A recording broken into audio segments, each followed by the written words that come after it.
What the fuck just happened? I'm a sucker when it comes to platform fighters, I can't lie. Smash Bros. Melee has done irreparable damage to my brain as a little kid, and now every time I see a new plat fighter on the horizon, my card would just magically leap out of my wallet and purchase it. Now with this, I'm not saying every platform fighter I've come across is a good one. Oh no, there have been quite a number of mid to bad ones, and yet I still have them sitting in my library collecting dust. And today, this game with heavily animated stick figures has been added to it, which from the outside looks like a pretty simple plat fighter, but in reality, it's a pretty simple plat fighter. And that's not a bad thing, because as simple as it looks, this little game has quite a few good things going on for it, especially at the price of $5 as of this recording. Now, obviously, I'm not sponsored. I mean, look at this. Who would want to sponsor this? But as someone who appreciates a well put together game this small, I'm always down to talk about it while playing a few quick matches. So right off the bat, the game offers 3 characters, with another one releasing later this August. And yeah, I know 3 isn't very much, but at least they offer a good foundation of playstyles for every player. The first character we have is this purple wizard named Eureka, with that flashy kit that I feel encourages a rush down type playstyle. They have a teleport recovery similar to that panda mod from Rivals of Aether, a flying or diving kick, a leap for some good jukes, and an eyeball that has the ability to stun the opponent if they're in its sight. This one's probably my second favorite character because they just have that sauce, you know? You can't explain it, but you can feel it. Next up, we have Noct, who I honestly hate playing against. A small green ranger with a kit promoting that zoning camper-like playstyle. They have a bow, a bird, and this freaking thing. Not my favorite character to play against, but still a solid character to play overall. And last but not least, my personal favorite, Rend, a red two-handed swordsman, which I feel offers that slow, heavy-hitting but rewarding type of playstyle. They can throw their sword, which can pull an enemy or pull you towards the map depending on how you use it, a body slam that launches you at a jumping height, a freaking Kirby judo grab, and your basic sword up special. This dude is my favorite, and I know it's pretty basic, but when I see a character that swings an oversized greatsword like Guts or Cloud, I'm just sold. And I know there are criticisms to the way this character feels, mostly revolving around them being clunky and slow compared to the other 2 fighters, but I feel they were purposefully designed like this because of the game's core elements. If you've played any Super Smash Bros.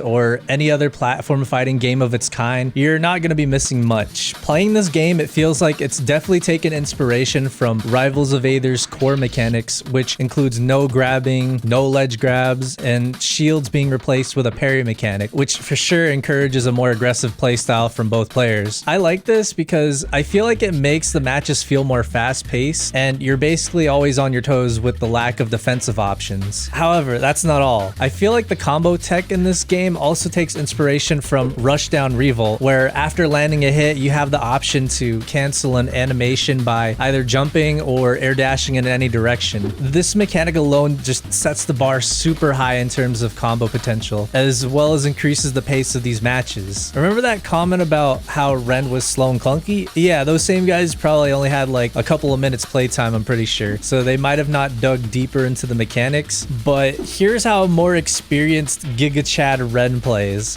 which is not me, by the way. I know for sure I don't have the coordination to pull these off, but man, do they look so satisfying to watch. I want to go on ahead and preface that I'm not a plat fighter god. I love the genre and I would consider myself fluent when playing them, but I wouldn't consider myself at even a low tier tournament level. My first couple of matches online were fairly straightforward, a few disconnects here and there, but when I do connect and the match starts, the experience feels fairly smooth with that rollback netcode kicking into gear. I played a couple matches in US East and US West, and they both played out pretty smoothly, so that was a plus. Also, to my surprise, I was able to win a couple matches, unlike the launch day of Rivals 2.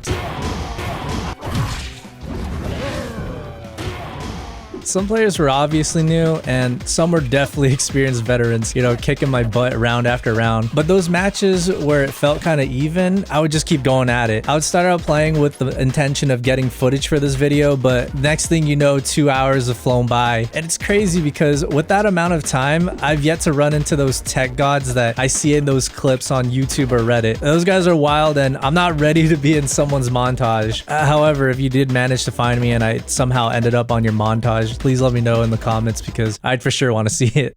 So the big question is, would I recommend this game or wait a bit? Well, for starters, I love how this game tries not to take itself too seriously. I don't know if the devs released a roadmap for the game, and this is probably a hot take, but I love how there isn't any of that extra stuff like rank queues or stats. Like, it's not actively trying to go for that esports status. Other than the custom lobbies, the fact that this game lives up to its name and only has a quick match option is just perfect because it also adds that element of randomness. You're either going to go against the new player and stomp them or go against a tech god and end up on someone's next montage. And if you're lucky enough, you'll find an even match and have that silent agreement to both do spar matches and improve upon one another, which I forgot to mention, there isn't a chat box. So the only way you can truly BM or trash talk your opponent is with your fists. I'd also like to mention that sometimes I would have that weird, dreadful feeling before queuing up in an online competitive game, like that feeling of uneasiness. Some of you guys probably know what I mean. But seeing that this game is just pure fighting with no talking or any rank status next to your name, that sense of uneasiness is gone, and I'm always willing to queue up more of those quick matches without a worry in the world. I think that's probably one of the things that'll keep the casual people such as myself coming back for more. So if you're someone who isn't looking to be the best at plat fighters, but you're a fan that just wants to scratch an itch or kill some time, I'd more than recommend this game at its current price point. The devs seem very transparent about what they're trying to achieve, and I like how they're already adding more characters to the roster, specifically from the game Yomi, which is a GOAT status game. Also, I feel like this definitely seems like the game that'll be amazing with mod support, so I hope that gets added as well. But that's really all I have to say about a few quick matches. With how tiny of a game it is, I'm surprised I was able to yap about it for this long. Also, I'd like to thank everyone for the positive reception from the last video. I really appreciate it. I just made it for fun like I did with this video, and honestly, I'm not sure if I want to stick to the video essay format. I still haven't decided what kind of content I truly want to dedicate to this channel. So you guys are probably going to be seeing me chuck a bunch of ideas at the wall until something sticks. Also, I'm going to try streaming whenever I can at twitch.tv/Nomulee. So if you want to chill, watch me play some random games or MMOs, you can follow me there. Link in the description. But again, I really appreciate y'all for sticking around, and I'll see you in the next video. Peace.